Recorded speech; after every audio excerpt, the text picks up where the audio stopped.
물젖은 영양가도 없단다, 분유 좀 더 먹여라, 앞에 좀 짜고 먹여라, 난 참젖이었는데, 이런 얘기 그만 듣고 싶지 않으세요? 혹시 우리 아이 후유까지 잘 먹고 있을까 궁금하신가요? 후유가 좋다고 전유 맨날 짜버리고 수유하는 엄마들이라면 꼭 보세요.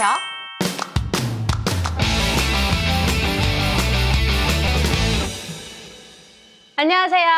똑똑한 엄마들의 똑똑한 TV, 맘똑TV. 오늘은 우리 아이에게 전유와 후유 골고루 잘 먹일 수 있는 방법. 전유후유 불균형이 도대체 뭐길래 전유 짜고 먹여라, 후유가 좋다, 참젖이 최고다. 아, 왜 이렇게 후유만 먹이려고 하는 걸까요? 그래서 제가 전유와 후유까지 배불리 먹어야 되는 이유와 우리 아이가 전유만 먹고 있다는 신호는 무엇인지, 그렇다면 어떻게 해야 후유까지 잘 먹일 수 있는지 그 방법을 알려드릴게요. 먼저 전유는 뭐고 후유는 뭔지 알아야겠죠? 그렇다면 전유는 무엇인가? 전유의 주성분은 수분과 탄수화물인 유당, 그리고 비타민, 미네랄, 단백질 많죠? 참고로 유당은 우리 애기 뇌 성장을 촉진시켜요. 그리고 색은 좀 쌀뜨물 같은 색? 이 가슴에 모유가 많이 차 있을수록 수분이랑 유당을 흡수해서 희석하기 때문에 좀 묽게 보일 수 있어요. 그래서 아마 이 때문에 예전부터 전유를 물젖이라 불렸을 것 같아요. 근데 개인마다 지방 함량, 가슴 크기, 전량도 다르고 이 모유 속에 지방이 증가하는 시간이 다르기에 정확하게 몇 분까지 전유가 나오고 그 뒤로 후유가 나옵니다 라고 말씀드릴 수는 없어요.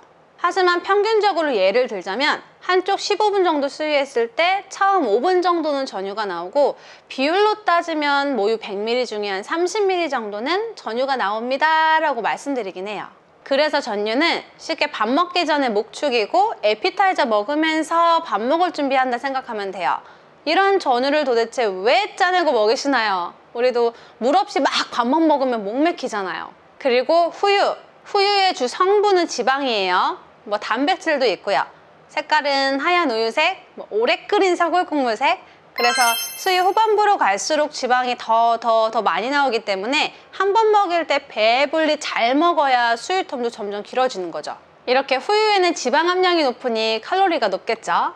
하여 아이에게 포만감을 주고 체중 증가엔 필수적이에요. 수유 시작 후 5분 정도 전유가 나왔다면 그 뒤로 10분, 그 이상의 시간 동안 애기들은 이제 메인 메뉴인 밥, 그러니까 후유를 먹기 시작하는 거죠. 지금 유축 중인 엄마들 계시죠?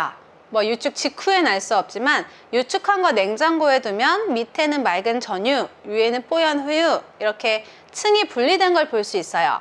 물론 유축기로 내 후유까지 싹 다 시원하게 표현할 수 없다는 건 알고 계시죠? 그리고 모유에 함유된 지방량은 개인마다 달라요.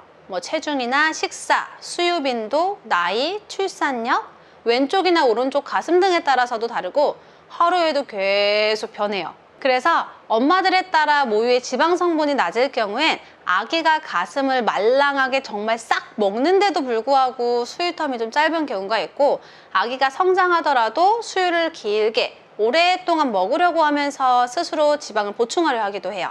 그래서 결론은 전유와 후유 모두 골고루 먹어야 되고 우리 아이가 후유까지 잘 먹고 있는지 알아야 된다는 거죠. 먼저 왜 전유 위주의 수유가 되는 걸까요? 짧게 조금씩 너무 자주 먹는다, 조금 먹고 잔다, 울면 배고프다고 생각해서 달랠 목적으로 무조건 먹인다, 한쪽이 제대로 비워지지 않은 상태에서 반대쪽 수유를 한다, 깊은 젖물리기가 안 된다. 가장 흔한 이유는 전량이 너무 많다. 전량 과다인 분들은 전유가 많은 게 문제가 아니라 전유가 많은데 후유는 더 많은 거예요.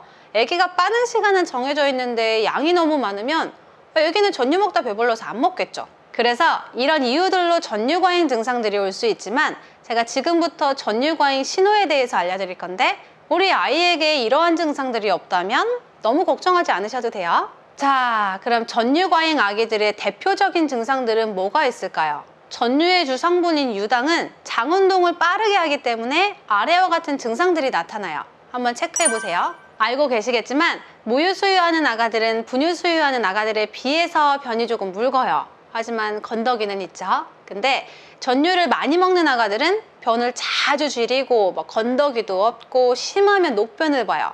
그래서 엉덩이 발진 많이 생겨요. 그리고 소변기 저기도 엄청나게 많이 나와요. 하루에 18, 20잔까지 나오는 분도 있었어요. 두 번째로 가스가 많이 생성되니 엄청난 배앓이 막 이런 소리도 많이 내고 방귀도 엄청 자주 껴요. 벌써 손 텄다고 오해도 많이 하시지만 가스가 많이 찬 애기들은 눕혀만 놓으면 배가 아파서 손발을 오징어 굽듯이 막 비비 꼬면서 울기도 해요. 이런 증상들의 아기는 먹기만 하면 장운동이 되면서 가스가 빠지고 배가 편안해지니 수유만 하면 귀신같이 얌전해져요. 그래서 배는 안 고픈데 배가 계속 불편하니 그때마다 자꾸 먹으려고 하고, 근데 배가 안 고프면 아기들은 또 짧게 먹고, 그럼 결국 계속 전유만 먹게 되겠죠. 이때 엄마들은 아이가 배고프다 생각해서 더 자주 수유를 하는데도 깊은 잠도 못 자고 자꾸 못 채니까 결국엔 내전량이 부족한가 보다 싶어서 분유 보충을 하죠. 그럼 악순환 반복이에요. 세 번째로 아이의 몸무게가 잘 늘지 않는다라고 하지만 반대로 소화가 너무 빨리 되고 지방이 풍부한 후유를 먹지 못한다면 애기들은 너무 빨리 배고파지겠죠. 하여 간혹 필요 이상으로 젖을 너무 많이 먹는 애기들이 있어요. 이런 경우는 상대적으로 지방보다 칼로리는 낮지만 유당, 즉 탄수화물을 너무 많이 섭취하다 보면 외려 갑작스럽게 몸무게가 느는 아가들도 있어요. 만약 이런 증상들이 지금 우리 아이에게 나타난다면 지금은 후유보다는 전유 위주의 수유가 되고 있다는 증거. 그렇다면 해결을 해줘야겠죠. 기억하셔야 될 게 원래 모유 수유는 조금씩 자주 먹이는 게 아니라 진짜 배고플 때 수유해서 한 번 수유했을 때 충분히 배부르게 먹이는 거예요. 그래서 사실 아기들이 의식이 있는 상태에서 엄마 나 배불러요, 그만 먹을래요 라고 표현해 주는 게 제일 좋아요. 그래야 먹고 놀고 자고 패턴 잡기도 좋고요. 제가 아기가 원할 때마다 충분히 자주 수유해 주셔야 전량이 늘어요 라고 말하는 건 아기가 배고플 때 양쪽을 충분히 가슴이 비워지도록 자주 먹이라는 거지, 한쪽 5분 먹다 잔다고 조금 이따 또 먹이고 이렇게 하라는 얘기가 아니에요. 만일 다 먹지 않고 수유 중에 자꾸 잠이 들려고 한다면 진짜 쉽진 않지만 깨우세요. 알고 계시는 다양한 방법들을 동원해도 잘 안 깨는 애기들이 있지만 그럴 때 잠들려고 하기 전에 애기 침대나 바닥에 내려놓으세요.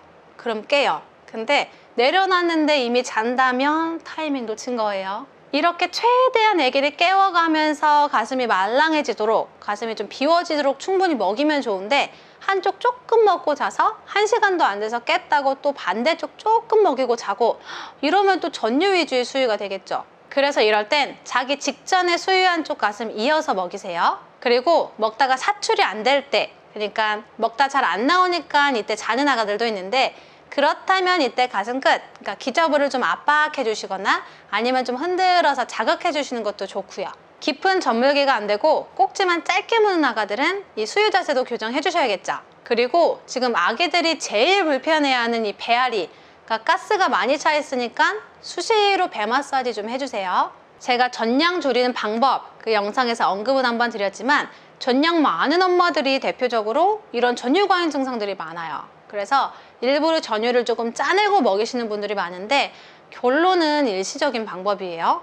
하여 필요시 전량을 좀 조절해 주셔야 양이 더 이상 늘진 않아요. 그래서 양을 좀 조절해 주셔야 된다 하시는 분들은 이 영상 참고해 주세요. 또한 너무 짧게 자주 먹는 아가들은 엄마가 수유텀을 좀 잡아주셔야 돼요. 아기가 원할 때마다 주다가 자연스럽게 수유텀이 잡히는 경우도 있지만 워낙 처음부터 조금씩, 그러니까 자주 먹는 게 습관이 된 애기들은 아기가 성장을 해도 조금 먹는 게 익숙하다 보니 수유텀 잡기가 쉽지가 않아요. 제가 돌된 아기를 하루에 8번 수유하는 분을 봤는데 이건 아기를 떠나서 엄마가 힘들어서 못해요. 근데 저 괜찮아요, 그냥 저 아기가 원할 때마다 자주 물리고 싶어요 하는 분들 중에 아기들 전유과잉 증상 없고 수유텀이 짧더라도 아기가 모유를 충분히 먹어주면 괜찮은데 반대로 아기 배앓이 엄청 심하고 녹변 보고 체중 증가도 더디다면 어쩔 수 없어요. 아기가 후유까지 충분히 다 먹을 수 있도록 짧은 수유텀은 엄마가 좀 잡아주세요.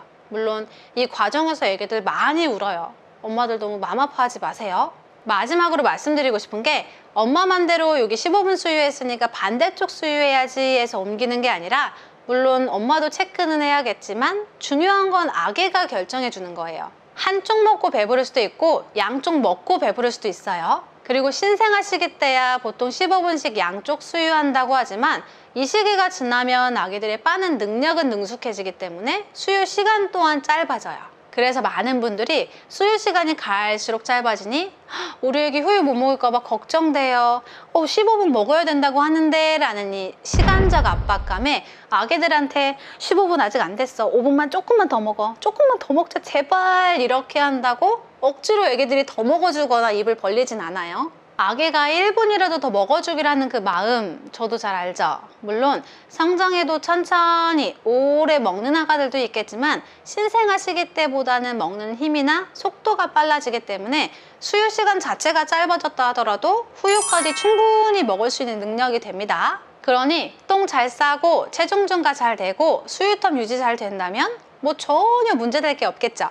네, 오늘 영상은 여기까지입니다. 오늘 영상을 보시면서 지금 우리 애기랑 증상이 똑같아요 라고 생각하시는 분들 계시겠죠? 그러면서 엄청 엄마들이 속상해할 수 있어요. 제가 말씀드리고 싶은 건 엄마들이 잘못해서 아기들이 전율과잉 증상이 왔다는 말이 아니에요. 수유센터에서 생각보다 전율과잉 증상으로 상담받고 관리받는 엄마들이 많았어요. 물론 모르고 오셨다가 알게 되신 분들이 대다수였고요. 다들 저 때문에 우리 애기 너무 힘들었겠어요 생각하면서 속상해 하셨는데 나 때문이라고 생각하지 말아주세요. 엄마는 우리 아이에게 더 잘해주고 싶은 마음에 너무 자주, 너무 열심히 수유해준 것 뿐이잖아요. 그래서 오늘 전율과잉 증상들에 대해서 자세히 말씀드렸고 이런 증상들은 제가 말씀드린 해결 방법으로도 충분히 좋아지기 때문에 너무 속상해하지 마시고 차근차근 시도해 보셨으면 좋겠어요. 네, 오늘 영상이 도움이 되셨다면 좋아요, 구독, 알림 설정까지 감사합니다.